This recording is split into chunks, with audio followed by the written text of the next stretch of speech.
Kraft presents The Great Gildersleeve. The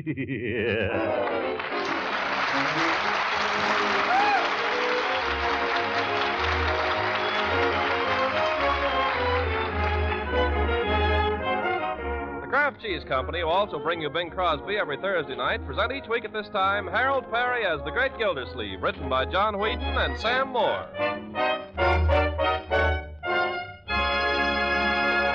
We'll hear from The Great Gildersleeve in just a moment. But first, with food shoppers everywhere thinking in terms of ration stamps as well as money, let me suggest a way to economize with both. Yes, and supply mealtime variety that'll really make your family sit up and take notice. Here's the secret. The next time you plan a shopping trip, include on your list Pabst-Step, the delicious, nourishing cheese food. For just 3 red ration points and surprisingly few pennies, you buy a generous package of cheese goodness that's a real help in preparing wartime meals.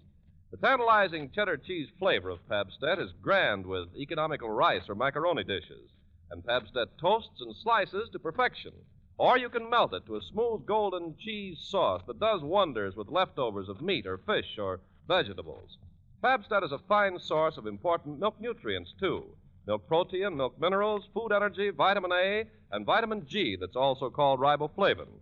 So remember the name, Pabst-Step, the economical red stamp value.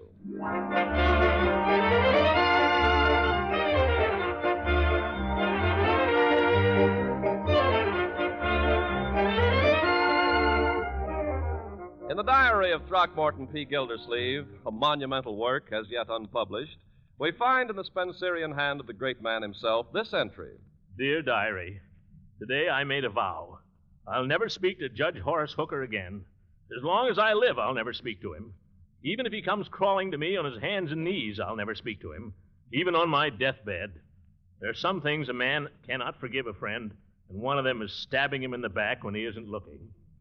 And thereby hangs a tale. It was on the morning of Friday, April 9th. The time, 8:30. Thank you. Our friend Gildersleeve was glancing through the paper while awaiting the arrival of Judge Hooker, with whom he was to share a ride to the office. Uncle Mort, if you have to be at the office by 9, you better get going. Oh, my goodness. Is that clock right? As far as I know. Bertie, call up and find out what time it is, will you? Yes, sir. They won't give you the time anymore, Uncle Mort. Well, I'd like to know why not. Must be a military secret. Then, by George, you can call them up and tell them they can come and take their phone out of here. Oh, Uncle Mort, cool off. I mean it. Tell them to take it out today. I don't want it around. Yes, sir. Can't give us the time. What good is a telephone if you can't? Leroy, turn on the radio. See if you can get a time signal. Okay, Uncle. Not a clock in the whole house you can depend on. Can't depend on clocks. Can't depend on the phone company. Can't depend on the judge. Ye gods, and I have to be at the mayor's office at 9 o'clock. Oh! Leroy! Turn off that radio! You told me to turn it on. What is this, a madhouse? Are you asking me? Never mind. I can't wait for the judge any longer. I'll just have to take my own car. If you're in a hurry, Uncle, I'll back it out for you. You'll do nothing of the kind. You can go and open the garage for me, though. Okay. Got the key? Keys? Where are they? If Judge Hooker's got my keys now... Judge Hooker hasn't got your keys. Bertie, have you seen my... Oh, somebody put them in my pocket. Probably the brownies. Yes. And don't be fresh. Here. Now my coat. Mr. Gildersleeve, what about that coffee? It's about ready. I'm sorry, I haven't got time for it now. Better take an umbrella, Uncle Mort. Looks like rain. I haven't got time for rain. Mr. Gildersleeve, we can't throw out coffee. You like coffee jelly? Don't bother me now about coffee jelly. I have to see the mayor. Oh, where's Leroy? He went out to the garage. If Judge Hooker turns up, don't forget to tell him. Tell him what? What did you say? What shall I tell him? Don't ask me. I'm late already. Oh, this is going to be one of his bad days. Oh, Bertie! Yes, Mr. Gildersleeve? Be sure and have whipped cream on it. Whipped cream on what? The coffee jelly.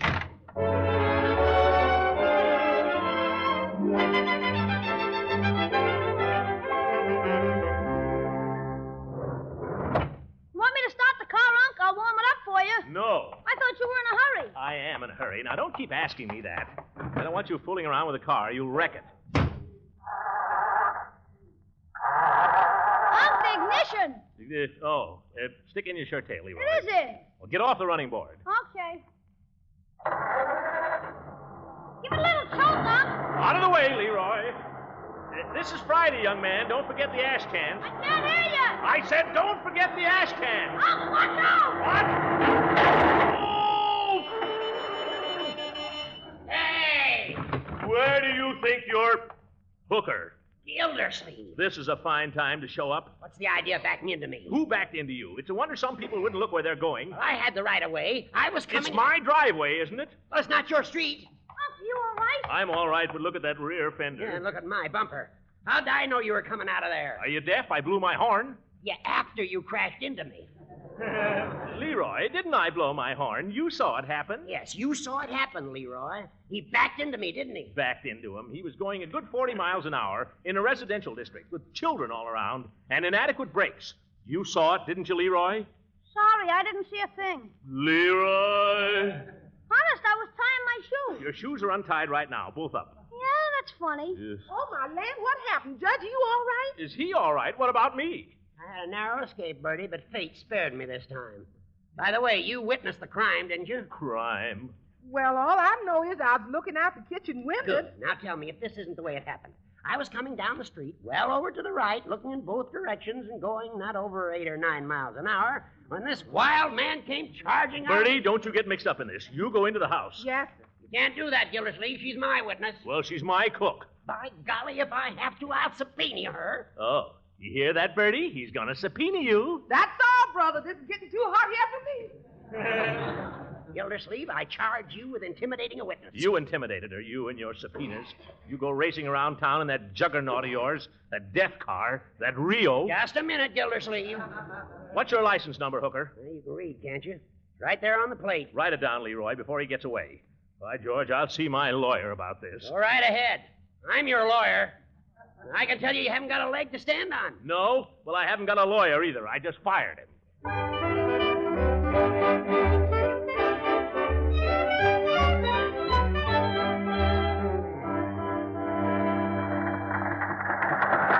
Oh, listen to that fender. It's hanging by a thread. What are we stopping here for, huh? I've got to see a man about my insurance. See Harvey Diggs, real estate and insurance. I want to show him the damage while it's fresh. See Harvey Diggs. Is he kidding? Just hop out, Leroy. You better run for it. You'll be late to school. Okay. So long, Unc. Goodbye, and watch out for cars. You never know what maniac will be driving these days. Mr. Gildersleeve. Well, come in. Hello, Diggs. I heard you and Judge Hooker had a little run-in this morning. How did you hear that? It didn't happen 20 minutes ago. Oh, news travels in this town, you know. Glad there wasn't any damage? No damage. You ought to see my automobile. Whole rear fender smashed to a pulp. Well, these little things will happen. That's why we have insurance companies. Sit down. I can't. I've got to see the mayor, Diggs. Say, you know that policy you sold me? On your automobile, wasn't it? Yeah, that's right. Well, I have... You know, I've always been sorry I couldn't interest you in that little life insurance plan I drew up for you. Life insurance. I'd like to see you have that protection, Gildersleeve. Right now, I'm interested in the automobile. I know, it's only human. We keep putting it off. But it's something we all have to face sooner or later. Now, only the other day, I had a man come to me. He happened to be a very important executive here in town. You'd know him at once if I were to tell you his name. I'd been after that man for 5 years. And only the other day, he said to me, Diggs, he said, I don't know how to thank you for what you've done for me. Good. I'm glad he's taken care of. Now, let's talk about me. I have this policy Yes, on my... just what I was getting to. Now, that's a very fine policy you've got there, as far as it goes. But it doesn't go far enough. You sold it to me? Mr. Gildersleeve, I'm going to ask you a question. Have you ever considered what would become of your loved ones in the event that you were suddenly to pass on? Mr. Diggs, I'm going to give you an answer. I'm likely to pass on right now to the next insurance man if you won't listen to me. Huh?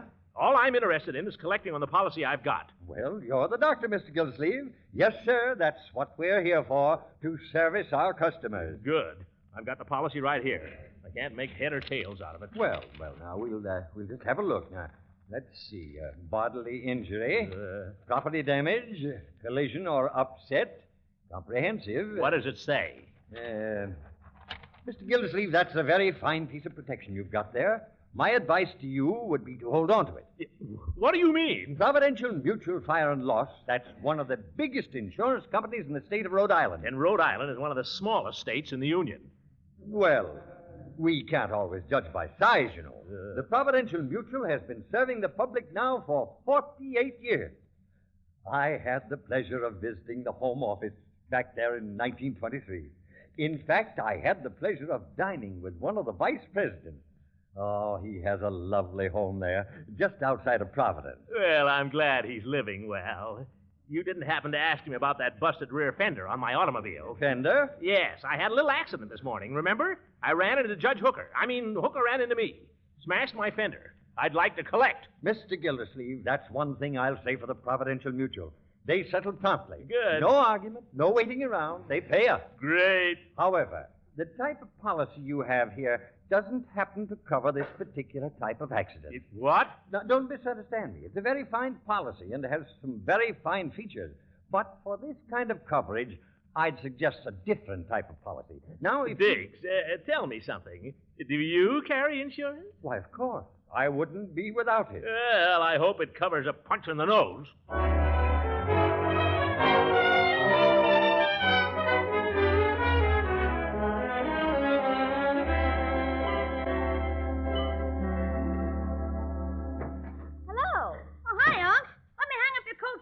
You got your allowance Monday, Leroy, in advance. I know. I'm just offering to hang up your coat. Yeah, there's something more to this. How did it go today, Uncle Mort? Oh, like that? Yeah, like that. Get this machine gun out of here, Leroy. A man can't even sit down in his own chair. Sorry, Unc. How did you come out on the insurance? Oh, dandy. What do you mean? Well, it seems I have a policy, but no insurance. If I want to collect, I'll have to collect from Hooker. And if Hooker wanted to sue me, I wouldn't have an ounce of protection. Oh, he wouldn't sue you. He's a friend of yours. He was a friend of mine. That old gink would sue his own mother. Leroy. I'm inclined to believe you're right, my boy. I don't think you ought to talk that way about Judge Hooker. You ought to hear what he says about you. Hey, Marge, when's dinner? I'm starved. I don't know. You'll have to ask Bertie. But I'm dying. Well, go outside and die. Uncle Mort, I think you and the judge are acting like a couple of schoolboys. Huh? You had a little accident, and you were both in the wrong. Now, why don't you admit it? Who was in the wrong? I was backing out of my own driveway, watching very carefully, and the first thing I know...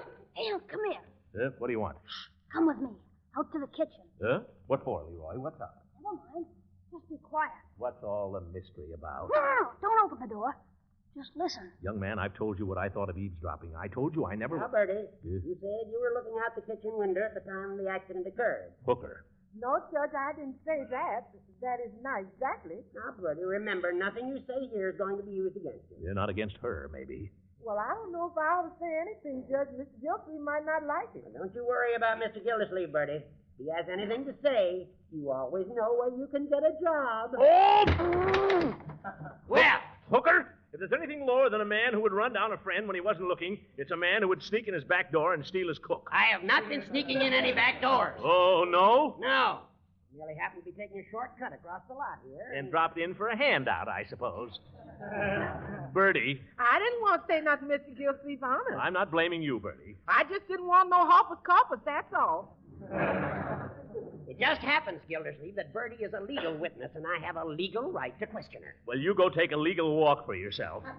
You're trespassing on private property here, Judge. I'll have you charged with breaking and entering, as well as coaching a witness. Don't quote the law at me, my friend. Don't you call me your friend. As far as I'm concerned, I'll never speak to you again. And kindly have the decency not to address me. Now get out of here. I shall be delighted. And put back that cupcake.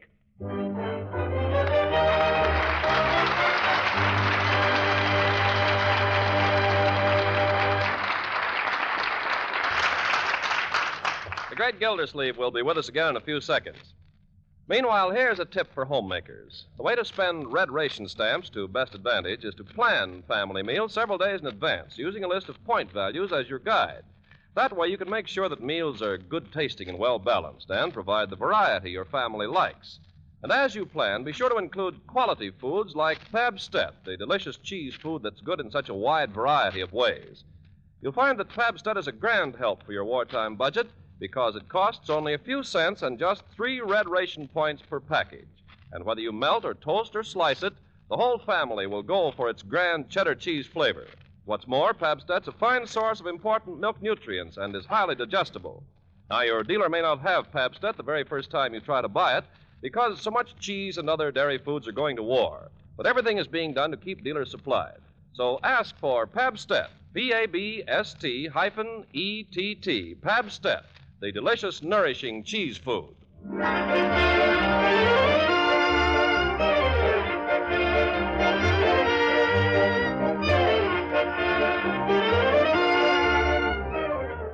Now let's get back to the great Gildersleeve. About 24 hours have passed since his epic crash with Judge Hooker, so we find him once more about to set out for the office. A trifle earlier than usual, though, since he knows that today he'll have to walk to work. Is there any more oatmeal, Bertie? I'm sorry, Mr. Gildersleeve, but we is oatless. Some more toast then, I guess. Or are we breadless? No, sir, not quite. Leroy, Yeah, Unc? finish your oatmeal. Oh, gee, you're hungry, so I gotta eat. I'm not hungry. I simply wish to store up energy. Well, gosh, I don't have to walk to the city hall. That will do, young man. Answer that, please, and stick your shirt tail in. Okay. Yoo-hoo, Throckmorton. It's your girl, Unc. My fiancée, young man. In here, Leela. Oh, Throckmorton, you poor darling. Are you all right? What am I? What? Well, I heard about your accident. Oh, my poor baby, my precious lamb. Well, Oh, for corn's sake. Go away. You told me to finish my oatmeal. Never mind your oatmeal. Go to school. It's Saturday. Then just get out of here. Scat. Okay. Throckmorton, are you sure you're all safe and sound? Of course I'm safe and sound. Oh, but it must have been such a frightful crash. Judge Hooker says... Judge Hooker? Yes, he says you were going 40 miles an hour. Leela, I was going backwards. Oh, that's what makes it so hideous.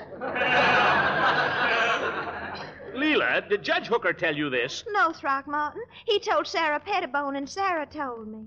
What else did she say that he said, the big faker? Well, just that you wrecked his car completely and that he was lucky to live to tell the tale. Leela, he almost wrecked my car. He was tearing down the street like he was drunk or crazy. What's more, it never even scratched him. Oh, well, I imagine Sarah got it mixed up. I'm glad you're feeling all right anyhow, Throckmorton. Well, I'm glad you're glad, Leela. Hooker's going to pay me damages, too. He'll pay me if I have to sue him. Well, will they cost quite a bit, Throckmorton? Well, so far, only $2 for my fender. But I imagine there'll be internal injuries. There always are. Well, you take good care of yourself now, Throckmorton, because I want you to do something for me this evening. What is it, Leela? Well, I want you to come to a meeting of my Red Cross committee tonight. Red Cross Committee? Mm-hmm. I can't roll bandages. I can't even roll a cigarette. Oh, no, silly. This is to raise money. Oh, well, I can't say no to that, can I? What time? Well, I told everybody 8 o'clock, but I think it would be nice if you came over a little early. Could you? For you, I could. Oh, you cute boy, you. Now, wait a minute, Leela. Hooker isn't on this committee, is he? If he's on it, I won't have anything to do with it. Oh, of course, Throckmorton. I mean, of course not. Oh, well, I've got to be getting back to my housework. Oh, my goodness. I've got to get down to the office. Yes, dear. Oh, I'm glad nothing happened to my precious fiancé. Goodbye, darling. I'll see you this evening. Yeah, goodbye, Leela. Got to get going. Goodbye. Bye. Bertie. Here's your toast, Mr. Gildersleeve. Oh, thank you, Bertie. Why, this toast is cold. Well, sir, I didn't want to interrupt anything. There's nothing to interrupt. Bertie, we might have supper a little early this evening, so I'll be able to finish by 7. Yes, sir. Yeah, then I'll have time to... Hey, Unc, come to the window, quick. The window? What's the matter, Leroy? Wait till you see what's going past the house. Here, out this window. This better be good, young man, or I won't like it. Good, but you won't like it. Yeah. There. I can't believe it. What is it, Mr. Gildersleeve? Judge Hooker on crutches. My goodness. What's the matter with him? He didn't have no crutches last night. Of course not. He's just faking. Well, gosh, Unc, if he isn't hurt, what's the idea of the crutches? Oh, he wants to impress his lawyer. He wants to impress everybody.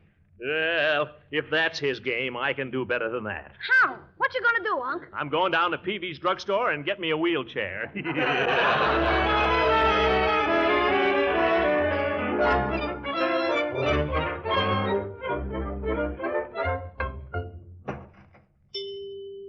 Well, Mr. Gildersleeve. Well, hello. Hello, Peavy. You weren't in yesterday. Yes, I've been pretty busy. Lawsuits and whatnot. Say, Peavy, you rent crutches, don't you? Yes, I do maintain a pair of crutches here. That's what I thought. Well, More as a service to my customers than anything else. Not much profit in it. No, I suppose not. Well, Most what of the time, they just lie there in the back room eating up the overhead. Well, what I wanted to know... Every time I go to make up a prescription, I fall over them. Very annoying. I can imagine. Very monotonous, too. What I wanted to ask you, I'm Pete... thinking of giving them up altogether. I wish you would. I wish you'd forget them, too. What I want to know is, Peavy, did you rent those crutches to Judge Hooker? Yes, as a matter of fact, I did. Just this morning. I knew it. Now tell me, Peavy, just between you and me, when Judge Hooker came in here for him, was he limping? Well, I wouldn't say he was limping exactly, no. Good. In other words, you're prepared to testify that up to the time he rented those crutches, he appeared to be in just as good shape as you or I. No, I wouldn't say that. Well, as good shape as you, anyway. Well, I mean, no limp or anything, just his normal slouch. You'll testify to that, won't you, Peavy? I don't know that I'd care to testify to anything. Now, don't get scared, Peavy. I'm not going to drag you into court. I'm just trying to line up a few facts and witnesses, just in case. I know, but a man can't be too careful, Mr. Gildersleeve. Circumstantial evidence, you know. What's circumstantial about it? Well, take yourself. Now, you'd say you were in good health, wouldn't you? Never better. You look well, too. Thank you. But do we know, Mr. Gildersleeve? Do we know?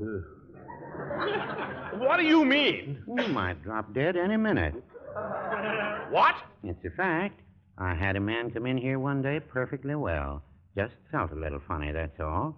And all of a sudden, he dropped dead right where you're standing.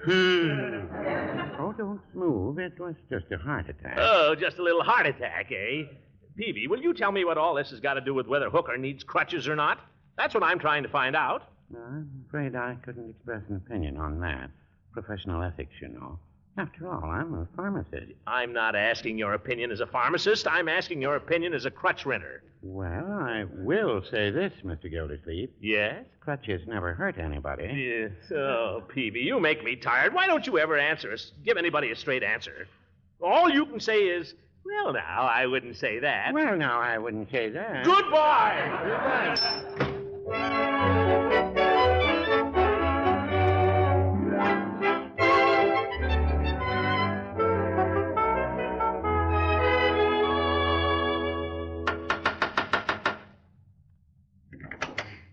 Hello, Throckmorton. I'm glad you got here early. Yeah, so am I. Ooh, you look beautiful in that dress, Leela. Oh, do I? Yeah, much too good for a committee meeting.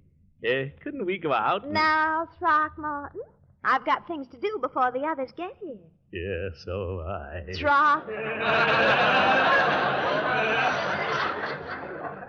Throckmorton. Well, please, Leela, just one little kiss for the Red Cross. Well, just one. What's that? You told me the others weren't coming till 8 o'clock. I thought I'd have a chance to... Well, I thought I'd have it... Who the devil is it anyway? Well, Judge Hook always knocks like that. Hooker? I thought you said he wasn't coming. Well, no, I didn't, Throckmorton. I said he wasn't on the committee. Well, what's the idea of him hanging around here with secret knocks on my fiancé's door? By George, if I lay my hands on him... Throckmorton, please, go in the dining room and wait. I'll think of some excuse to send him home. Well, all right. But make it quick, Leela. I'm liable to lose my temper. Hush. You can listen to everything I say. I will anyway. Why, Horace Hooker, what a surprise to see you. Come right in, won't you? Thank you, Leela. Well, aren't you going to ask me why I'm on crutches? Oh, are you? Oh, why, goodness gracious, so you are. Horace, it's your lumbago again, and you shouldn't be out in this weather. You go right home, you hear? It's not my lumbago, Leela. Now, Horace, don't be vain. You said it wasn't lumbago last time, and you had to go to bed for a week. Leela, I'm not suffering from any organic complaint. Walking on crutches because of your fiancé. Really, Horace? Yeah, he drives his car around this town like a murderer. Who's a murderer? Oh. Is that Mr. Gildersleeve in the dining room, Leela? Yes, Judge. I wouldn't have come here if I'd known he'd be here. Neither would I. Oh, please, Judge. Let me talk to him for just a minute. Perhaps you wait here. Please. All right. Throckmorton, I asked you to be quiet while I talk to Horace. You want me to stand there like a wooden Indian while he calls me a murderer? Oh. Now, honey, he didn't call you a murderer exactly. He was just telling me about his injury. His injury? There's nothing the matter with him. Throckmorton, he's on crutches, and it's your fault. He doesn't need those crutches. If you don't quit calling me a murderer, he will. Leela, I didn't know you allowed criminals in your house. Who's calling people criminals? I've been doing it for 20 years, and I've never missed yet. Leela, I swore yesterday I'd never speak to that old goat again. But Throckmorton. I'll never speak to that fat windbag. Horace, please. Tell him this, Leela. There's nothing lower than an ambulance chaser. Tell him I'll sue him for that. Yes. All he can think of is suing people, pushing innocent people through the knotholes in the law. Throckmorton. Tell the big coward to shut up. Who's a coward? Tell him to lay down his crutches, Leela, and I'll knock his block off. Tell him to come ahead. Boys, stop. Stop.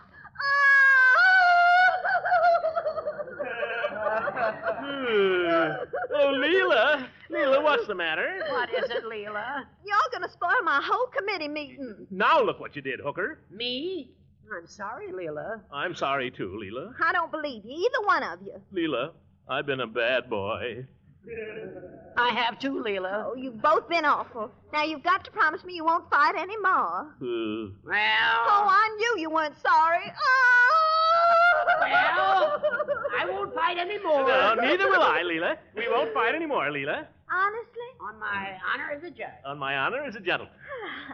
That's not the way I like to hear you boys talk. Now shake hands. That's fine. Now you stay friends. I've got to get a clean handkerchief. I don't mean a word of this, Gildersleeve. I've been seriously injured, and I'm going to sue you tomorrow for $100,000. I'm not even surprised to hear it, Hooker. But I'll tell you right now, I'll fight you all the way up to the Supreme Court, and if I lose there, I won't pay. Oh, is that so? Yes. You don't need those crutches, and you know it. Prove it. Prove it, I'll... Oh, that's the way I like to see my two boys. As friendly as two clams in a stew.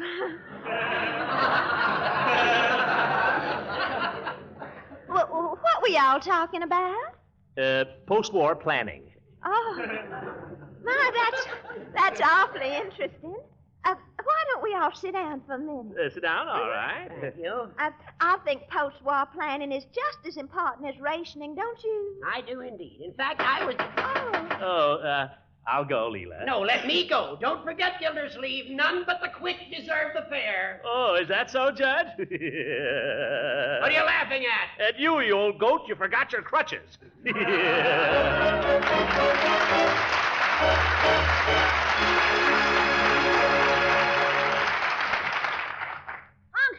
what do you think? I got a job today. Well, that's splendid, my boy. What is the job? It's a cinch. All I have to do is deliver things. I got one here for you. Well, a messenger, huh? Unc, what's a summons? Leroy.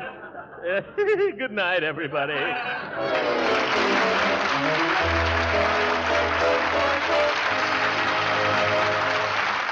Music on this program was under the direction of Claude Sweeten. This is Ken Carpenter speaking for the Kraft Cheese Company and inviting you to listen in again next week for the further adventures of the great Gildersleeve.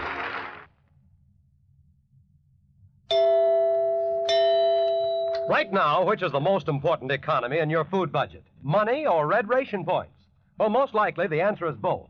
So there's no better time to get acquainted with foods like Parquet, the quality margarine made by Kraft. For Parquet costs just 5 red ration stamps and so little money. And yet it has a delicate, appetizing flavor that really satisfies. Yes, you'll like the taste of Parquet spread on bread and toast and rolls, and you'll like it as a seasoning for hot-cooked vegetables, too. If you bake your own cakes and cookies, you'll find Parquet is a real flavor shortening. And it's grand for pan frying. What's more, Parquet is a highly nutritious energy food, and it contains important vitamin A. If your dealer doesn't have Parquet margarine the first time you ask, it's because of wartime shortages and because Parquet is growing more popular every day. But Kraft is doing everything possible to keep all dealers supplied.